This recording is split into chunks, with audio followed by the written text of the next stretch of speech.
Hello everyone, welcome to my channel. இன்னைக்கு நாம standard 9 chapter 1 exercise 1.2ல இருக்கிற 5th சம் வந்து பார்க்க போறோம். என்ன கொடுத்திருக்காங்கன்னா state which of the following set are disjoint or overlapping என்று கொடுத்திருக்காங்க. கொடுத்திருக்க செட் வந்து ரெண்டுமே வந்து disjoint செட்டா இல்ல ஓவர்லாப்பிங்காங்கிறத கண்டுபிடிக்கணும்.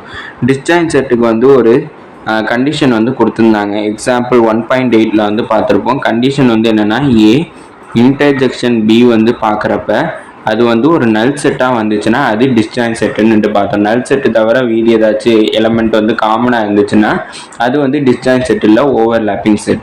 இப்போ நான் ஃபஸ்ட்டு இந்த இதை பார்க்க போகிறேன். ஃபஸ்ட்டு சப்டிவிஷன் வந்து பார்க்க போகிறேன். அதில் வந்து ஏ இன்டர்செக்ஷன் பி வந்து பார்க்கணும். அப்படின்னா ஏ இன்டர்செக்ஷன் பி பார்த்தேன்னா ரெண்டுலேயும் ஏதாச்சும் காமன் எலமெண்ட்ஸ் இருக்காங்கிறத பார்க்கணும். காமன் எலமெண்ட்ஸ் இருக்கான்னு பார்த்தோன்னா ரெண்டுலேயுமே காமனாக எந்தெந்த எலமெண்ட் இருக்குன்னா எஃப்பும் எஸ்ஸும் காமனாக இருக்குது.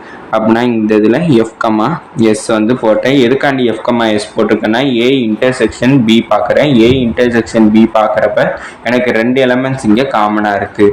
அதனால் இங்கே எனக்கு கண்டிஷன் படி டிஸ்ஜாயின்ட் செட்டோட கண்டிஷன் படி எனக்கு வந்து என்ன வந்திருக்கணும்னா நல் செட்டுன்னு வந்திருக்கும். ஆனால் எனக்கு இங்கே நல் செட் வரல, ஒரு எலமெண்ட் வந்ததுனால இது வந்து one of the overlapping set. அதனால் நான் இட் இஸ் அண்ட் ஓவர்லாப்பிங் செட்டுன்னு எழுதிட்டேன். செகண்ட் சப்டிவிஷன் கொஸ்டின் என்ன கொடுத்துருக்காங்கன்னா C is equal to x such that x is a prime number. அந்த இதில் எக்ஸ் வந்து லெஸ் தென் 2, 2க்கு கீழே வந்து எந்த ப்ரைம் நம்பரும் வந்து கிடையாது. ஆனால் இங்கே 2க்கு கீழே இருக்கிற ப்ரைம் நம்பர்ஸ் வந்து எழுத சொல்லியிருக்காங்க. ஆனால் நான் இங்கே என்ன எழுதிக்கிறேன்னா C is equal to நல் செட்டுன்னுட்டு நான் எழுதிட்டேன். ஏன் நான் இங்கே C is equal to நல் செட்டுன்னு போட்டிருக்கேன்னா எக்ஸு வந்து லெஸ் தென் 2ன்னு கொடுத்துருக்காங்க. 2க்கு கீழே ப்ரைம் நம்பர்ஸே வந்து கிடையாது. அடுத்து டிங்கிற செட் வந்து என்ன கொடுத்துருக்காங்கன்னா D is equal to x such that x is an even prime number. Even prime number வந்து ஒரே ஒரு ஈவன் ப்ரைம் நம்பர் தான் இருக்குது. ஆனால் நான் இங்கே என்ன எழுதிக்கிறேன்னா 2, அதான் வந்து ஒரே ஒரு ஈவன் ப்ரைம் நம்பர். இப்போ வந்து நான் டிஸ்ஜாயின்ட் செட்டுக்கு வந்து கண்டிஷன் பார்க்கணும். என்ன கண்டிஷன்னா C இன்டர்செக்ஷன் D, அதான் வந்து கண்டிஷன். இப்போ நான் C இன்டர்செக்ஷன் Dன்னுட்டு கண்டிஷன் பார்த்தேன்னா எனக்கு நல் செட் இன்டர்செக்ஷன் 2ன்னுட்டு எனக்கு கிடச்சிருக்கு. அப்படின்னா இங்கே எதுவுமே காமனாக இல்லை. அதனால் நான் எனக்கு திருப்பி நல் செட்டு தான் வரும். அதனால் எனக்கு கண்டிஷன் வந்து ப்ரூவ் ஆயிடுச்சு. அதனால it is an disjoint set. அடுத்தது தேர்ட் சப்டிவிஷன். தேர்ட் சப்டிவிஷன் என்ன கொடுத்துருக்காங்கன்னா E is equal to x such that x is the factors of 24. 24ஓட factors வந்து எழுதணும்.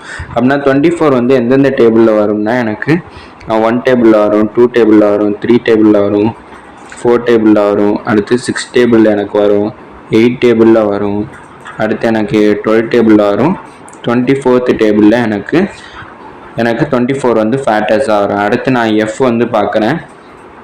எஃப் வந்து என்னென்னா 3 டேபிள்ஸ், அதாவது மல்டிபிள்ஸ் ஆஃப் 3ன்னு கொடுத்ததுனால நான் 3 டேபிள்ஸ் வந்து பார்க்குறேன். அது வந்து லெஸ் தென் 30 வந்து பார்க்கணும். அப்போனா 3 டேபிள்ஸ் வந்து நான் எழுதிக்கிறேன். 3, 6, 9, 12, 15, 18, அடுத்து 21, 24, 27 இவ்வளோ தான் எனக்கு வரும்.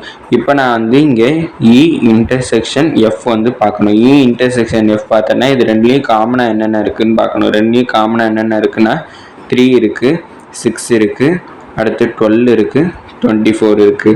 எனக்கு டிஸ்ஜாயின்ட் செட்டாக இருந்துச்சுன்னா இங்கே நல் செட் வந்திருக்கணும். ஆனால் இங்கே நல் செட் வரல. எனக்கு வந்து இங்கே எலமெண்ட்ஸ் வந்து இருக்குது. அதனால் இது என்னென்னா it is an overlapping set. இதோட இந்த சம் முடியுது, இந்த வீடியோவும் முடியுது. தேங்க்யூ.